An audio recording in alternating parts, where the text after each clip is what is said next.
Okay, so I live in the UK and there's no way to get your hands on an Apple Vision Pro out here. So the best that I can do is watch every single demo that I can find on the internet. But there's a hidden advantage to me not actually having a test unit and instead watching all these hundreds of reviews, and it's that I've learned the 10 things that Apple didn't tell us, almost no one is talking about, that make or break difference to your decision, and you need to know about the Vision Pro. Damn, that rhymed. That shit rhymed.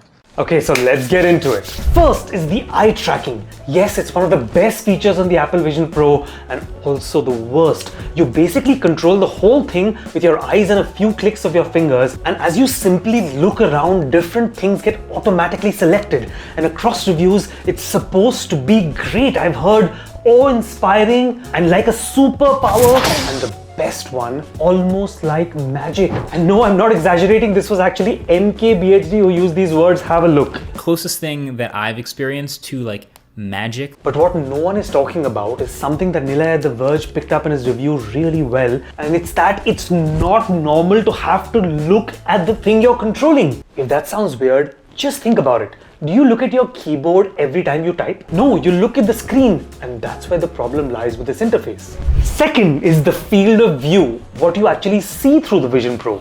Now, the Apple Vision Pro is shaped like ski goggles on the outside, and it doesn't let you forget that on the inside. The edges of the headset kind of show up in your view and make you feel like you're looking through a tunnel or something, with the black border cone effect at the corners. This, of course, doesn't make you feel like you're having the best viewing experience. And it also reminds you at all times that you're actually wearing this headset versus being truly immersed. While the Apple Vision Pro is, of course, a far superior product compared to things like the Meta Quest 3, which it should be given that it costs almost 7 times the price of the Quest 3. Damn, the Quest 3 still has a better field of view than the Vision Pro. But just to be clear, that's probably the only advantage it has over the Vision Pro. I challenge you to come up with one thing about the Quest Pro that's better than the Vision Pro, or even one thing that you can just call good about the Quest Pro.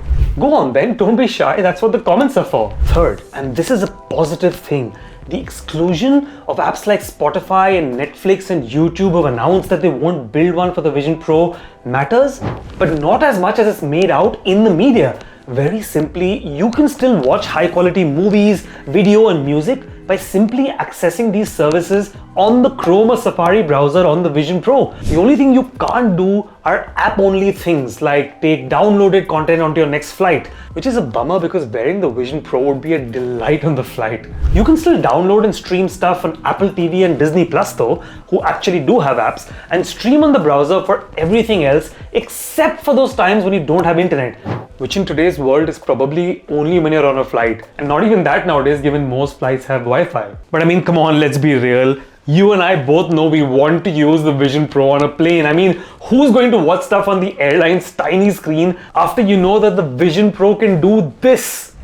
In a stunning location. And you control just how immersed you want to be. Though, by the way, you should know you're going to need AirPods unless you want the person next to you to complain, because the audio sounds amazing, but it spills out if you go to anything over half the volume level on the Vision Pro. Fourth, I learned that the really mind-blowing reason to buy the Vision Pro is not to use it as an independent device, for which it's still a first-gen product with many flaws like we're discussing in this video, but rather to use it as part of your Apple ecosystem, in which case it's absolute magic.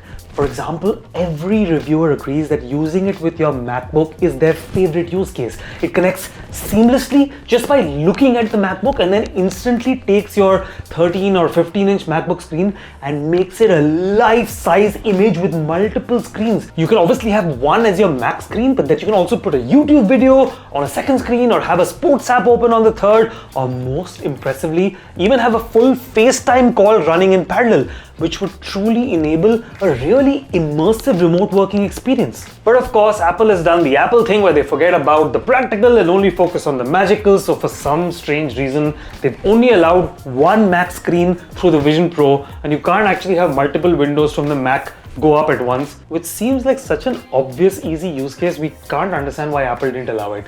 Apple, if you're listening, please activate this with a future software update, yeah? Like Apple's going to listen to me. I have an industry-leading subscriber count of 2,000 followers. So obviously everyone at Apple, right up to Tim Cook, knows about my channel. But you know, if you think this video is any good, maybe that number will actually grow a bit with you subscribing to my channel and liking the video. I can't thank you guys enough for all of the love and support that you show to a small creator like me. Fifth, FaceTime is awesome on every dimension except how you actually look. And it's understandably still in beta, which is Apple's way of just launching something without taking any blame for it not being up to the mark.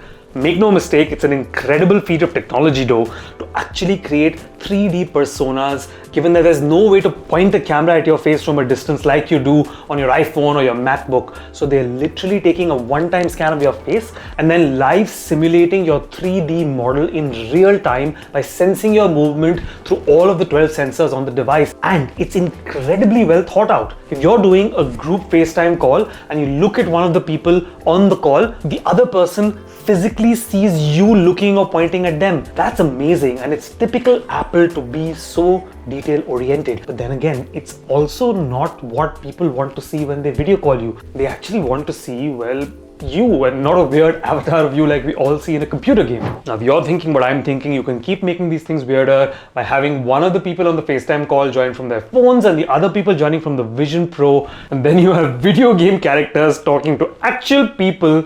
Let's leave that one to the meme creators. Sixth, and again, giving you the positive given all of the negativity on the internet around this topic, there are more apps that work on the Vision Pro than people are making it out to be. Officially at this time, Apple announced that 600 apps have been made specifically for the Vision Pro, which isn't bad at launch, but I found in my research that most apps made for the iPad work fine on the Apple Vision Pro, so you don't really need them to make one separately. Even Apple didn't remake all of its apps for the Vision Pro because why fix what isn't broken? Now, all the apps that have been specifically built for it have taken really good advantage of the Vision Pro. For example, look at this insanely fun way to get your vacuuming done at home, or this insane looking app to watch an F1 race that I can't wait to try. Reviewers also report that the ported over apps from the iPad, even the iPad apps seem to work great. Watch Canoopsy feed his cat using the auto feeder app for the iPad used on the Vision Pro just fine. Eighth, and this one is simple, it's heavy, and that makes it uncomfortable to wear over time. I'm sorry Apple, I know you care a lot about aesthetic and using premium materials, and that's always been your thing, but there's a reason people use plastic for their VR headsets. It's lighter. By the way, those other VR devices also have the battery in the headset, which Apple doesn't even have, and they're still lighter. But it's not by much. The Apple Vision Pro is just 100 grams more heavy than compared to the Quest 3. So the real question is, why are these reviewers finding it heavier and more uncomfortable? After watching lots of reviews, I finally found a couple of folks that had figured it out. And the really interesting insight is that the problem isn't in the headset. It's actually in the strap. Yes, that really cool looking solo knit strap that everyone is using. So let's talk about this strap. It's actually a great piece of kit. It's an amazing bit of R&D, and Dave 2D rightly pointed out in his video that the straps on other VR headsets actually look rubbish compared to Apple, and clearly Apple used this as a differentiator by putting in light breathable material and a great knob to tighten and adjust it just right to your face. But the thing they didn't think of is that it gets pretty uncomfortable after you tighten it, especially on your forehead and your cheeks. And that's probably why Apple added a second Velcro band just like all of the others, and many people, MKBHD included, say that it's so much better. It's so much better. So there you go. All that cool R&D wasted. Classic example of a solution looking for a problem. Ninth, the eyes on the outside is a nice concept to make social interactions seem more human when you're wearing this device. And by the way, these screens are really expensive and add a lot to the price of this headset, because Apple is the only ones who actually have a screen on the outside. And whilst it's a nice principle to be able to see someone's eyes, the execution on Apple's part isn't that great. It looks a bit creepy. You decide for yourself, that's all I'll say. And 10th, I thought about this one, it is a bit subjective, but I'm just gonna say it. It makes you look kind of dumb. Now, I don't know if it's good or bad, but it's definitely going to make you stand out if you buy one this year. I mean, look at Casey getting giggled at over here, and then look at all these kids on the tube that Scott Galloway rightly believes are going to find it hard to ever find love if they're gonna keep looking like that. I don't know about you, but I'm not getting into this guy's Uber. But in all humility, I will say this. It's like when the AirPods first came out and everyone made fun of people wearing them for having stems sticking out of the ear, and now look all around. So the same thing is probably going to be true with these. It's probably just a matter of time before this becomes the new normal. So, do I have a summary thought here? I don't know, but if you made it this far, I'll give you a bonus shot that is just pure gold. And you know what it is? It's Casey standing in the middle of a Dunkin' Donuts wearing the Vision Pro with people looking at him like he's a museum piece whilst he's listening to spa music and trying to get butterflies and dinosaurs to eat his donut. If that's not AR and VR and crazy and futuristic at the same time, I don't know what is. If you like this video, I have a lot more, so go check out my channel and show your support for a small creator like me by subscribing so that you don't miss any updates. See you soon.